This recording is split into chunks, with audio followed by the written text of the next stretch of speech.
Don't wait till the battle's over. Don't wait till the struggle ends. Shout now. Shout now. Right now. Shout now. Shout now. Don't wait till you make it. Honey, I'm not going anywhere with big crowds. These is pandemical times. I don't care which vaccination. I'm not going into big crowds because I've watched people get their life in big crowds since day one. Mm-hmm. And for me, that doesn't only for me signal that, let me rephrase this. Yeah, the vaccine is out there. But you partying, and I see you partying all this carrying on last July, that let me know you ain't that trustworthy. Right. I might not want to go to your event because some other stuff might pop up. And I live a life of peace. I'm not going uptown. I don't want no charges.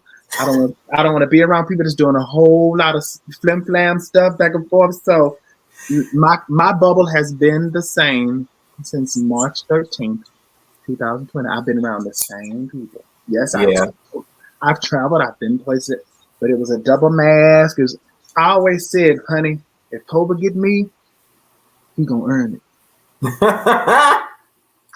He gonna have to scale the fence. He gonna have to climb the mountain. It's gonna be a real cry. I'm not gonna be up at the bar talking about and then next week I'm coughing. Mm-hmm. And I saw too many people struggle with that situation, so I'm not playing with it. Yeah. So funny. So we don't have a lot of time, but I want to get your perspective. This being Pride Month, where would you like to see society go, and how do you believe that we can move forward? I think we have to move forward internally first. I think the division within the LGBTQIA plus community needs to stop. When I first moved to New York, I noticed that the lesbians don't really party with the gay men. I think it's important in North Carolina, smaller areas. I think it was in part because we didn't have many options, that we were all together. But when I got up here, and my former roommate, lesbian woman, she was like, "Y'all got plenty places to go." I was like, "Well, come." She's like, "No, that area is not that welcoming." So, like in the bars and gay clubs and stuff like that, the black ones, because that's where I be. I was like, why are there no women here? They be like, "Child, some people, we don't want to win. We just wanted to be us." I said, "Oh my God, that's so unfortunate. Y'all don't want women around?" They be like, "No, not really." I was like, "But we all came out of a woman." I have a wonderful time with my women friends. I would also like to see an honest conversation between white LGBTQIA plus people and everybody else. I just watched the 6-part series on FX on Pride. And I was really infuriated when they did not talk about the racism within the pageant circuit. They and this is, I don't know her, this is nothing personal, I'm looking at history. When they mentioned Flawless Sabrina and starting the pageant circuit, the documentary The Queen, which let the world see all of that, they did not really take the dive into the racism that divided those communities, the Black and Latino members of the drag community. In The Queen, you don't see anybody Black, really. They show a couple of scenes, but you don't get into it until you see Crystal LaBeija and her homegirl, and I remember her, and Lottie, Crystal and Lottie, until they started going off about Harlow. Harlow did not say anything. She was not talking. She was a dud the entire documentary. And a lot of people don't know the backstory of how the Black and brown queens, they would want them to wear lighter makeup when they competed in the pageants.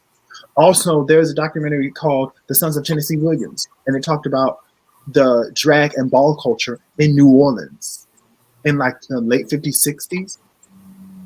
All white drag queens. You mean to tell me in New Orleans, y'all couldn't find a Black girl?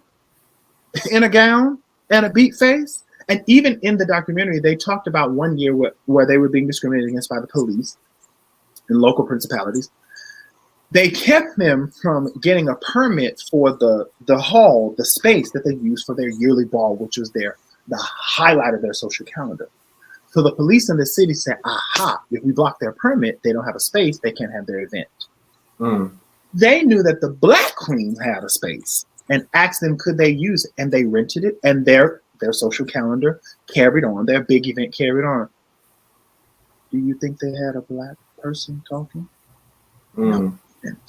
I watched it and I said, please, can we get somebody Black, brown, somebody somewhere that's not white? So we have to have that conversation, because not all marginalized people get along. I was about to say that. Yeah, I've been at Black Lives Matter meetings and rallies and stuff, and I've had to endure hearing derogatory comments about DeRay McKesson, not knowing that two of the women that founded are same gender loving Black women. Lack of information, lack of true community. I want us to have the conversations within, because society is already programmed to beat us over the head. Now, do you think that opens up a whole other can of worms, because, racism is deep and ongoing. Racism is. Racism is patient. Racism keeps the pedal at 45 miles per hour. Sometimes it's speed up, but racism keeps it at 45 miles per hour. It's always seeking. It's always working. That's how I feel about racism. I tell people, if you want to see the patience of racism, look at gentrification. They will move out of a neighborhood. They will pull the resources from the neighborhood, and they will wait decades for it to go down, and then come back and buy it for pennies and push the people out that have been. Okay, so yeah, racism keeps a steady pace. I like what you said about the unity and the togetherness and having the open dialogue and not pretending that there isn't an undercurrent that needs to kind of be surfaced. Yeah, a friend of mine asked me one night at dinner a couple of months ago. He said, "How long did it take you to get to a place of like acceptance and power and like agency?" I said, "From 17 to now." When I was in high school, we had to recite Mark Antony's eulogy of Caesar, Friends, Romans, Countrymen. We had to study the culture. I was at the library in UNCG, and I was looking at a book that were pictures from, and I saw pottery with images of men having sex on it. And my little Pentecostal self closed. I said, "Oh my God, I can't be watching this." I was 17. I had been laying up with men for a whole year by that time. But I was like, "Oh my gosh, I can't be watching this." And I was looking around to see if anybody saw me. There was no one around. But I still had my finger in the place. I opened it back up, and that's when I started saying, "Oh my God, people have been doing this for centuries. So I'm not weird. I'm not vile or nasty. People just don't understand me." So years of education, a little bit of therapy, understanding sexual development, parts of the brain that determine this versus parts of the brain that determine that. So what I understand is it's taken me time to understand myself. So other people are going to have to learn things about our community. They're going to have to learn things. We have to learn history. We have to learn this, and we have to apply it to our everyday decisions. So the oppressor also has to learn. The exhausting part is the oppressed people always have to teach the oppressor. Make the oppressor see, well, we're just as good. Stop oppressing us. And the other frustrating thing is that you have to go about it in a strategic way, because they have the power, they have the guns, they have the legislature, they have the money. What do you think in regards to, going about it a certain way? It seems historically than just verbalizing is not the way. Just telling somebody that you shouldn't do this to me doesn't stop the person from doing it. So what do you think is the key to having that particular message of equality kind of penetrate? Is it a conversation? Is it building relationship? Because I feel as though we've been trying to do it for a long time, but for some reason, I don't know if time is the remedy and it just kind of slowly chips away. Mm-hmm. But what do you think is that ingredient that'll say, this is what we need to do to get you or to encourage you to understand? So it's a collection of things. It's an amalgam. It's a grouping of things. Ultimately, the thing that we have to do is not get burnt out on the journey, because the oppressor wants you to get tired and just sit down and give up, so they can continue doing what they do, and they have resources to wear us out. And what they've done historically, all we got to do is look at the civil rights movement. That's all we got to do. And I say we have to look at the civil rights movement because the civil rights movement gave the gay rights movement, it gave the feminist movement. The civil rights movement gave everyone a blueprint on how to do things. The majority of the organizations that came into power during and after the civil rights movement, for the majority, they used the blueprint of civil disobedience in America. Many people study Gandhi, but in America, these groups, if you look at the Pride, if you look at the Stonewall documentary on PBS, very white-centered. But one of the men said, the civil rights movement gave me the opportunity to rage and scream and fight against the machine. It did that, but that community didn't continue to stand up for Black and brown people. So the civil rights movement gave all these marginalized people, but specifically white LGBTQ plus members of the community, gave them a place, and they allowed them to learn. I'm thinking about the FX series on they were called the Lavender Menace by Betty Friedan. The lesbian movement. They took one of the flag of the civil rights and just changed its color. And so I talked to people about how Black people have given so many other groups space to fight, stand up for what's right. But then many of them marched on off and forgot about. When I hear gay men and women or activists above a certain age that were part of fighting for funding and medication and health services during the AIDS epidemic, many of them remind me that Black people didn't get anything in the beginning. Shirley Ralph talked about it. My mentor, Stanley Wayne Mathis, another Broadway legend, they talk about it. I used to visit the Sage office in Harlem a lot, and they literally talked about how they had to have their own events, cookouts, rallies, parties, and the money went to people seeing a doctor, getting food, paying bills because they couldn't go to work and all these things. So there's no one answer. But was it John Lewis who said, if you see a good fight, get in it? Find out where you fit. And also, don't feel like you have to do everything. I say, do what you can in as much as you are able. I told this person one time, I said, so you know the March on Washington, right?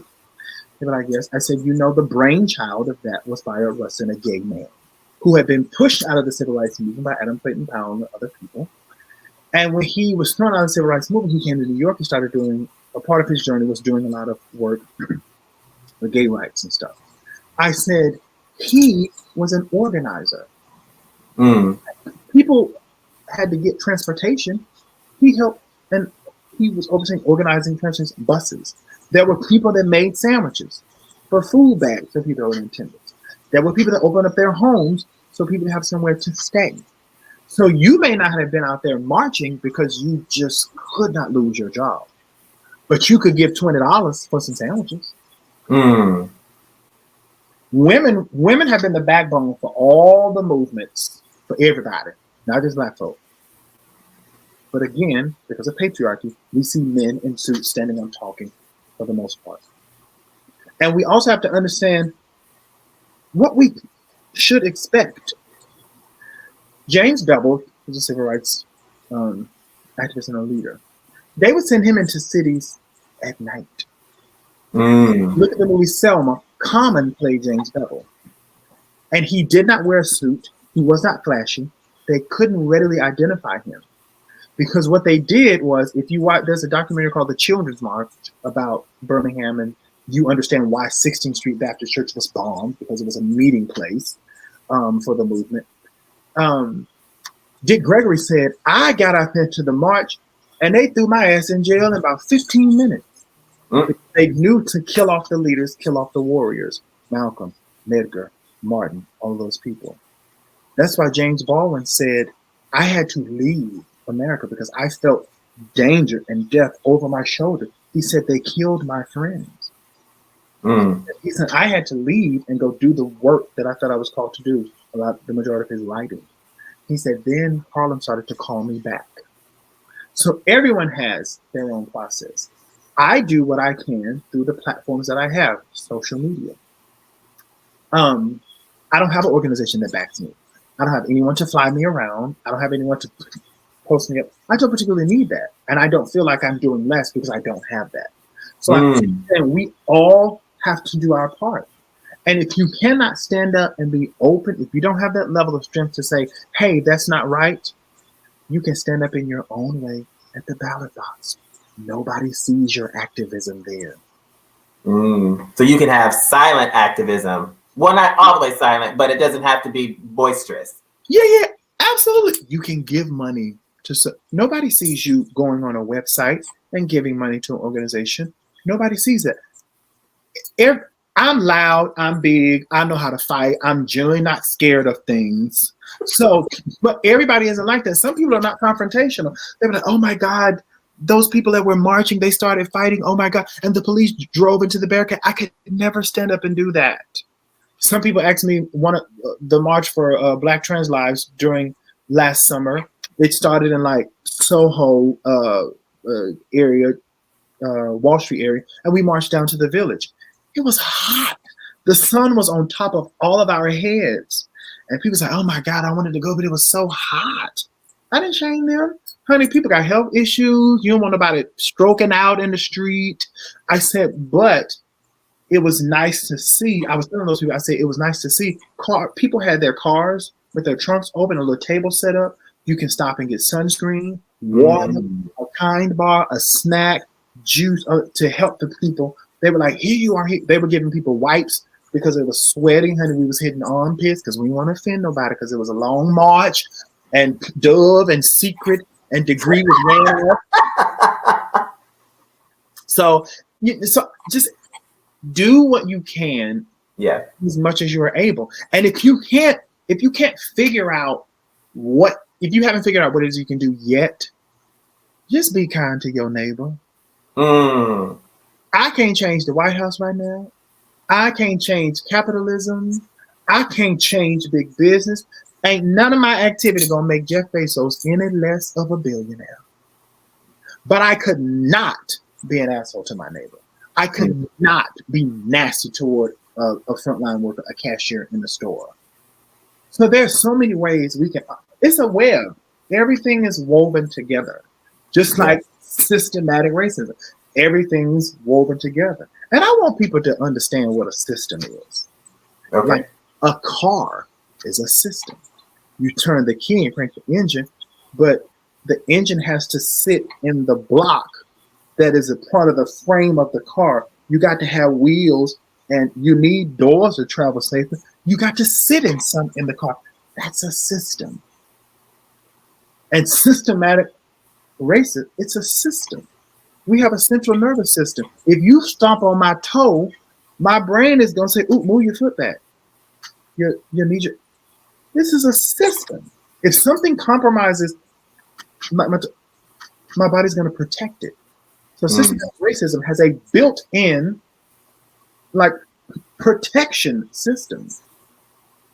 Something happens, cop murders a Black person in the street over here, you got a whole system that's going to stand up for itself. If you all have not seen the the TV series that HBO put out about Chernobyl, the nuclear explosion and stuff, that was one scene where all the politicians in Russia were talking in a room. And they said, we maintain our power by maintaining the idea of our power. And they were saying, what are we going to tell the public? And the two people that helped were physicists. And one of the women said, I need to talk to this particular politician. And there was a man sitting in a chair. He said, I don't know if, I can allow you to do that, yada, yada, yada. And she said, no, I am a physicist. I am a scientist. They need my help with this situation. He said, I am so-and-so, so-and-so. He stuck his chest out and told her his office, his position. She said, yes. And before you were in this position, you sold shoes. Oh. And in the series, the two scientists had to teach the people who were making the decisions, they had to teach them what happened inside the nuclear reactor. And they had to teach them that the people that live in this area need to be moved hundreds of miles away. People still cannot live in that area around Chernobyl. Radioactive material is still there. They did not go, and the parks are still there. The apartments, the buildings are still there. So I just want people to just learn more. History, information, context. If you know how to make decisions, you know how to move forward. You know how to make life better for your fellow man. Well, that's deep. It's simple and complex. And one of the things that I love about it, and thank you for sharing that, one of the things that I love about it, and you mentioned it before, it takes personal decision to act. Mm-hmm. It's up to you to act. Education, that's something that you go and seek out. Yeah. Context, that's something that you put it into because you went and saw that. So there's action that's involved. So I like that because that increases our personal responsibility to say, if you want change, then there are things that you can do. If you don't want change, then be the same. And you have to allow yourself time to grow, learn a little bit here and there. I was heavily indoctrinated growing up Pentecostal. So my self-hatred came from being socialized in the community to feel a certain way about myself and people like me. But it was also within the church where I'm looking at leaders saying, this is what it is. So cognitive dissonance. This is what I feel like on the inside. I don't feel like a demon. I don't feel like I'm nasty. I don't feel like I'm doomed. But I'm listening to all of the people that have set the rules for me and how I should conduct myself. And this was Monday to Sunday. Pentecostalism is no joke. You always with the Lord. Whether you're in the church or not, God is always right there. Oh, I mean, just everywhere. It's like a gnat. That's the way I had to describe it to a friend of mine growing up Pentecostal. You were always under some type of judgment and condemnation. And it took me years to bury myself, to dig myself out of that. So you have to allow yourself time. If someone wants to understand LGBTQIA+, honey, pick one of them on a Monday and look that up. Type it in, what does the plus mean in LGBTQIA+? Google will open up all kind of resources. So people, allow yourself, if you want to be a better person, allow yourself time. It's like if you want to be in shape, if you want to exercise, allow yourself time and understand that you just got to keep putting one foot in front of the other, and don't get worn out while doing good work. That's a good word. That's my ultimate suggestion. Well, Darrell, thank you so much for educating us today and giving us takeaways, giving us some homework. You said what? I said, thank you for having me. I like talking. I like sharing. I told you I'm loud. Well, I appreciate you being here and being loud and being you on the show. So hopefully we can do this again. Absolutely, honey. I'll be around. I ain't going nowhere. Right here in New York. I'll be here. It'll be 9 years next month that I'll be here. Oh, well, that's a long time. But congratulations. Yes, it is. Thank you, Darrell. Listen, that was Darrell J. Hunt giving us some challenges, opening up our minds to a different perspective that involves context, that involves history, and we all now understand that no matter how big or how small, we all can do some type of work to make our lives and the lives of others around us better. So thank you to Darrell, and you all just remember that no matter what happens, no matter where you are the best you in the world. And we will see you next time here on The PHILLIP Show. See ya. Don't